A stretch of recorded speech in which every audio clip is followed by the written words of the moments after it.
Hey, hey, soul anarchists. So here is a thing. Um, Monday. I don't think any of you actually know this,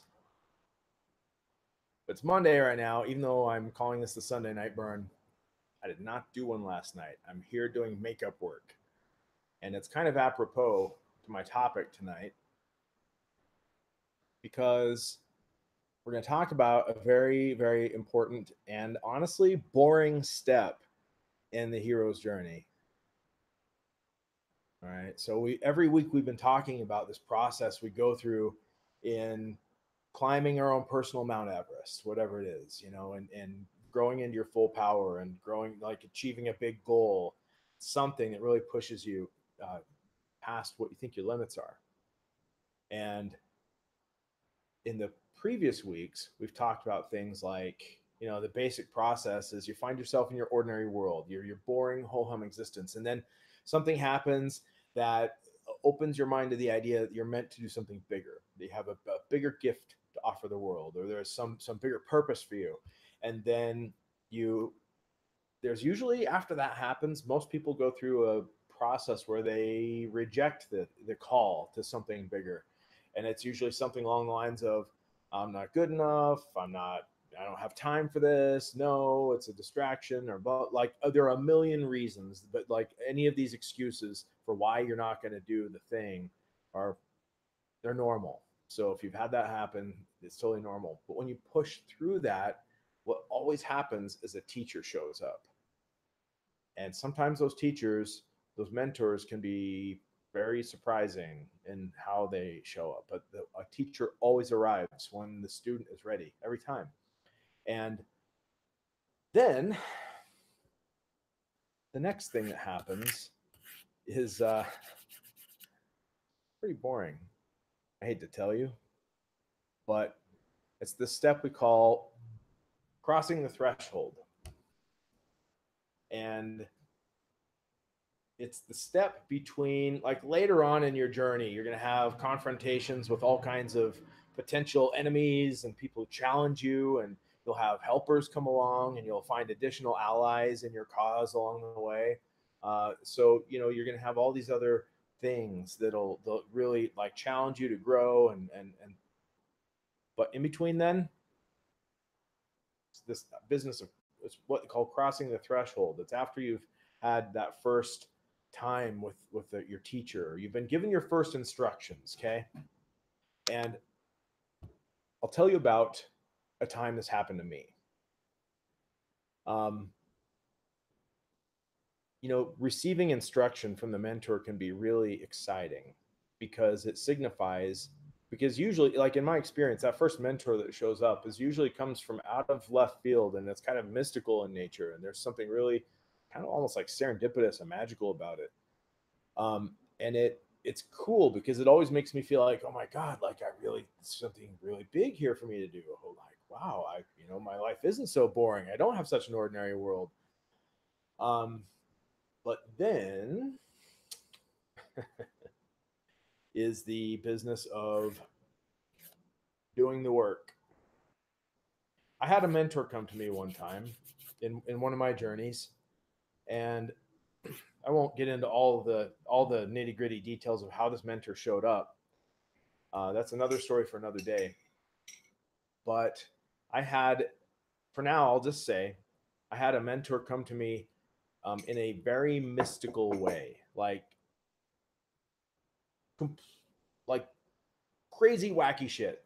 This mentor showed up and taught me some things.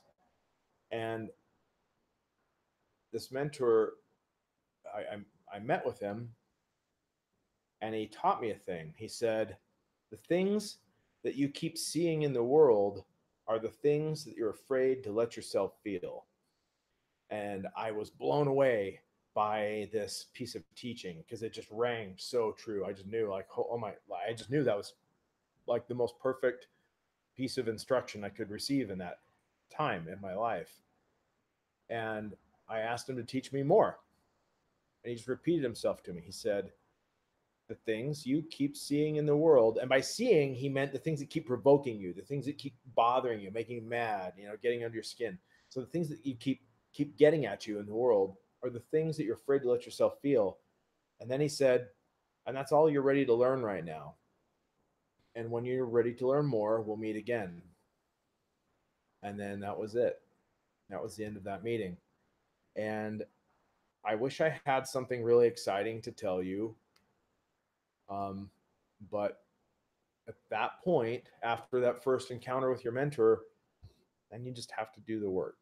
And that's what I have had to do and it's honestly, it's been a couple of years that I've just had to sit with that instruction and work on it and work on it and work on it.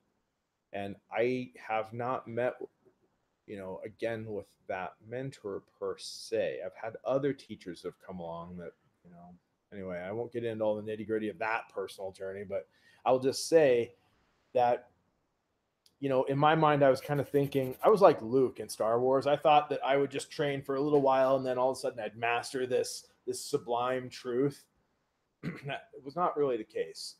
It's taken years for me to work on that, a really long time. And so, what I want you to know, I just want you to have the proper expectations about your journey.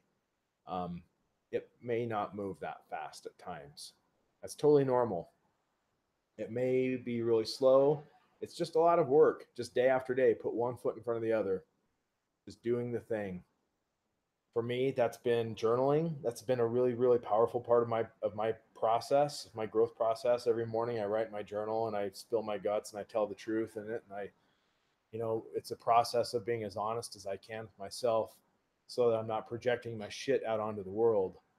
Um, because that's essentially what that mentor was teaching me about. So it's been years of that work. I'm sure it'll still be years more. It's a big lesson. I want to share a quote with you that I shared in a previous uh, Sunday Night Burn, but I think it's especially appropriate tonight because it's all about just staying on track and doing the work and not getting discouraged. And this is from Ira Glass, the host of This American Life on NPR. And Ira Glass is an interesting guy because, he has this magnificent show that he does, and he's such a skilled producer and interviewer and a wonderful storyteller. But it's easy to assume that he just kind of showed up on the scene that way. But here's what he had to say about his own journey, and I'm pretty certain this relates. And I know it has related to me, and I'm pretty sure this will relate to you too. So here he goes. Ira Glass said, "Nobody tells this to people who are beginners. I wish someone told me. All of us who do creative work, we get into it because we have good taste. But there's this gap. For the first couple of years, you make stuff, it's just not that good. It's trying to be good, it has potential, but it's not. But your taste, the thing that got you into the game, is still killer. And your taste is why your work disappoints you. A lot of people never get past this phase. They quit. Most people I know who do interesting creative work went through years of this. We know our work doesn't have this special thing that we want it to have. We all go through this. And if you're just starting out or if you're still in this phase, you've got to know it's normal. And the most important thing you can do is do a lot of work. Put yourself on a deadline so that every week you'll finish one story. It is only by going through a volume of work that you'll close on that gap and your work will be as good as your ambitions. And I took a lot longer to figure out how to do this than anyone I've ever met. It's going to take a while. It's normal to take a while. You've just got to fight your way through. So there it is. It's going to take a while. Just do the work every day. Just put one foot in front of the other. Don't get discouraged. And the most important thing is to do the work even when you don't feel like doing the work. In Stephen Pressfield's book, the War of Art, he talks about this. He talks about the difference between a creative professional and a hobbyist is the professional does their work every day, whether they feel like doing it or not. Somebody who sits around and waits to feel inspired to do their work, they're just a hobbyist. That's not, professionals don't do that. The essence of being a professional is that you can do your work at any time, any place, no matter how you're actually feeling. There was a time in my photography career when I realized I had attained professional status.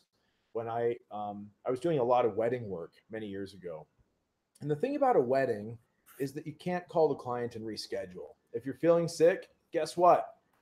You're still shooting the wedding, and you still have to show up. I still have to show up and do an amazing job because this is their only wedding. Well, statistically, they'll probably have two or three, but at any rate, they need to think this is their only wedding, and it must be perfect. It must be amazing. And if I'm feeling like garbage that day, if I've got a cold or whatever, it's not their problem, and it can't ever become their problem. And so, um, yeah, I've shot